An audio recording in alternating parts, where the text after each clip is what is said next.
anxiety. We live in a world where everything around us sometimes looks like it is crumbling, or it might just crumble.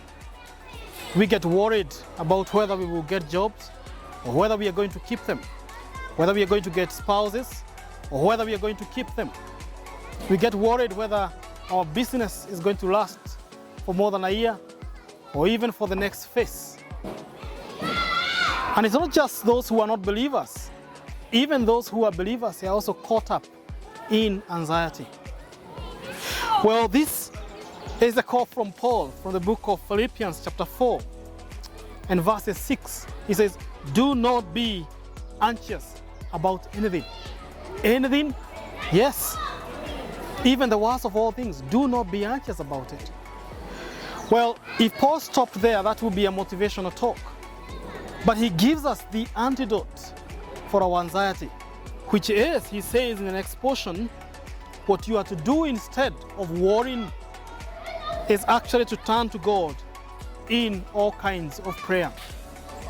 So prayer really is the antidote for our own anxiety. And the promise that he gives to us is that as we turn to God in prayer, then verses 7, what we get is the peace of God. Well, how does that come about? You see, in anxiety, you and I are in the middle, at the heart of our situations. We are the gods, if you like it.